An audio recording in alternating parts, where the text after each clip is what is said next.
you gorgeous individuals, it's Javier, and today I'm going to be telling you all of the reasons you need to be watching One Day at a Time. One Day at a Time is a Netflix original show, and its new season will be coming out on January 26th. So in light of that, I wanted to tell you all why you need to be watching it, because I fell in love with it. The show is essentially a diverse comedy and I love it with all of my heart. So this video is just going to be breaking down all of the reasons you need to be watching this show. Before I do get into that, I do want to comment on something that I think is extremely important. The show has a main family that is Cuban, and the fact that they are Cuban is a very crucial part of the show. They make references to it all the time. The unfortunate thing is that the people who play the main family are actually not Cuban themselves. They are of different Latinx identities, and racial identities are not interchangeable. So this is a very bad error on the part of the creators or whoever decided to make this decision. So one of my good friends, Liv, made two very important Twitter threads talking about this, and she is Cuban herself, so I want to give the spotlight to her because it is not my lane to discuss. So I will link her Twitter threads in the description below so that you all can check that out, because if you do support this show, or if you're planning on supporting this show after this video, I think that it is important that you consider these facts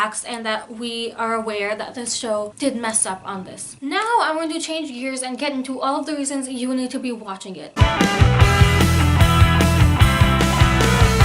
Reason number one, intersectional feminism. This show is essentially the epitome of intersectional feminism. The main character, Penelope, is, like I said, Cuban, so she is a Cuban woman. So right off the bat, we have a powerful woman of color, which is kicking off the amazing intersectional feminism of this show. So Penelope lives with her two children and her mother. Something I loved about the way the feminism was tackled is that each generation had different views on it. They each kind of shared their views, so you got different angles at feminism. I thought that was a really powerful way to talk about it. And then over the course of the show, Penelope makes two strong, powerful women friends, and both of them are women of color and one of them is gay. So again, there is more intersectional feminism in that, and I just really loved how it was done because I think that the show really tackled a lot of issues when it came to sexism, and they discussed it in a light manner so it didn't feel overwhelming, but the themes were still there. And there is one episode at the beginning that is essentially dedicated to feminism, but I think that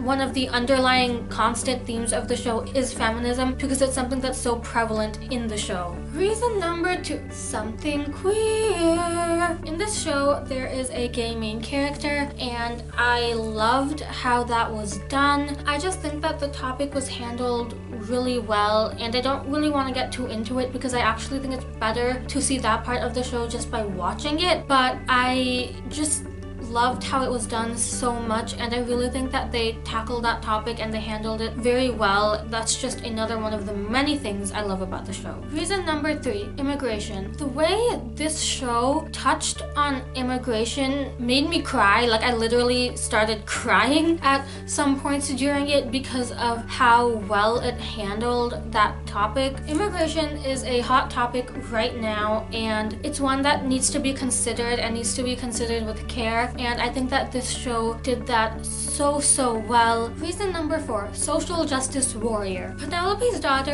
Elena, is essentially what you would call a social justice warrior. She fights for things like equality, but she also tackles environmental issues and the importance of those. And I just think that that's also another thing that's handled really well, because whereas her family and such joke around about it a lot, they still accept the fact that those are things that are important to her. And I think that that's really important to showcase. So it's just another one of the amazing things about this show. Reason number five, the relationship dynamics. The relationship dynamics are done so well in this show, and I'm talking primarily family dynamics, but I also mean friendship dynamics, romantic relationship dynamics. Just all of it is done so well because everyone in this show is really just supporting each other most of the time. They just all love each other so much, and it's just so nice to see that kind of pure, unconditional love between a group of people, and I just think that it's so important to see. And again, it's just another one of the amazing things I love about this show. Okay, so I simplified this this to 5 reasons you should watch this show, but in reality there are so many more. I highly recommend this show, but do keep in mind the error they made in casting, and please read Liv's thread before going into this show. But these 5 reasons are just some of many more, and I highly recommend that you watch this show because it's essentially the diverse comedy we all need. But that's about it for this video. Thank you all so much for watching. I hope you enjoyed it. If you did, please give it a like and subscribe because that stuff makes me happy. And go ahead and comment down below if you have watched this show, what's your favorite aspect about it. If you haven't, tell me if you are planning to or if you are not planning to. As usual, all of my social media and my goodies will be in the description below if you'd like to follow me anywhere else. Thank you all so much for watching. I hope you are having a lovely day or night wherever you are. Please remember you're beautiful and you deserve the world, and I will see you soon with a brand new video. Goodbye!